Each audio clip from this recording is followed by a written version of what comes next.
হামাদামা আজিজনগর সমবায় কৃষি উন্নয়ন সমিতির ব্যাংক থেকে অবশেষে খালি হাতে ফিরতে হলো ইডির আধিকারিকদের। শুক্রবার সাত সকালে এই ব্যাংকে হানা দিয়েছিল কেন্দ্রীয় তদন্তকারী সংস্থা।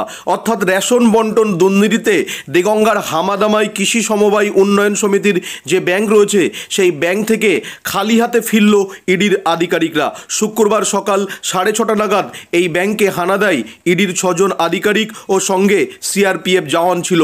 এই ঘটনায় এলাকায় চাঞ্চল্য ছড়িয়ে পড়ে। ইডি সূত্রে জানা যায়, রেশন বন্টন দুর্নীতিতে রাজ্যের প্রাক্তন খাদ্যমন্ত্রী জ্যোতিপ্রিয় মল্লিক গ্রেপ্তার হয়েছিলেন। পাশাপাশি একাধিক গ্রেপ্তারের পরে এই ঘটনার তদন্ত একেবারে অ্যাকশন মোডে নেমেছিল ইডি। শুক্রবার জেলা ও রাজ্যের প্রায় 7 জায়গায় ইডির আধিকারিকরা হানা দেয়। তার মধ্যে দেগঙ্গার হামাদামা কৃষি সমবায় ব্যাংকে তারা হানা দিয়েছিল।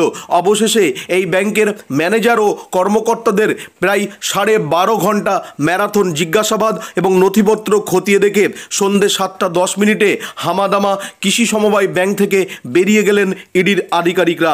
এই ঘটনায় যথেষ্ট চাঞ্চল্য ছড়িয়ে পড়ে। তবে রেশন বন্টন দুর্নীতি নিয়ে কেন্দ্রীয় তদন্ত সংস্থা এনফোর্সমেন্ট ডিরেক্টরেট যে তদন্ত করছে সেই তদন্ত নিয়ে প্রশ্ন তুলেছেন রাজনৈতিক মহল থেকে শুরু করে বুদ্ধিজীবী মহল। ইতিমধ্যে দেগঙ্গার চালকল ব্যবসায়ী বাকিবুর রহমান, শঙ্কর আড্ড, বিশ্বজিৎ দাস তারা ইডির এই রেশন বন্টন দুর্নীতিতে গ্রেপ্তার হয়েছিলেন। তারা কিন্তু প্রায় 15 দিন আগে জামিন পেয়েছেন। তাদের বিরুদ্ধে যে দুর্নীতির অভিযোগ উঠেছিল কেন্দ্রীয় তদন্তকারী সংস্থা তা প্রমাণ করতে পারেনি।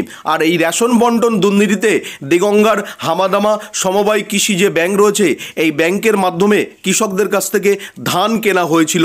সেই ধান কেনার সঙ্গে রেশন বন্টন দুর্নীতিতে কোনো রকম যোগসূত্র রয়েছে কিনা সেই বিষয় খতিয়ে দেখতে এসেছিল কেন্দ্রীয় তদন্তকারী সংস্থা। ইডি সূত্রে দাবি, এই ব্যাংকের মাধ্যমে এলাকার বহু কৃষকদের থেকে ধান কেনা হয়েছিল।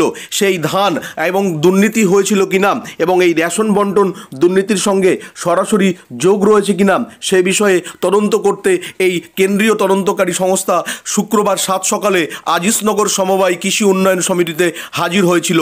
দীর্ঘ 12.5 ঘন্টা ম্যারাথন জিজ্ঞাসাবাদ করা হয় এই ব্যাংকের কর্তৃপক্ষ এবং ম্যানেজারকে। অবশেষে কেন্দ্রীয় তদন্তকারী সংস্থাকে এই হামাদামা সমবায় কৃষি উন্নয়ন সমিতির যে ব্যাংক রয়েছে সেখান থেকে খালি হাতে ফিরতে হয়েছে, স্পষ্ট করে জানিয়ে দিয়েছেন ব্যাংকের ম্যানেজার। তবে ব্যাংক কর্তৃপক্ষ সংবাদ মাধ্যমের মুখোমুখি হয়ে কিছু বলতে চাননি। তারা স্পষ্ট জানিয়ে দিয়েছেন ব্যাংক থেকে কোনো রকম নথি কেন্দ্রীয় তদন্তকারী সংস্থা পায়নি।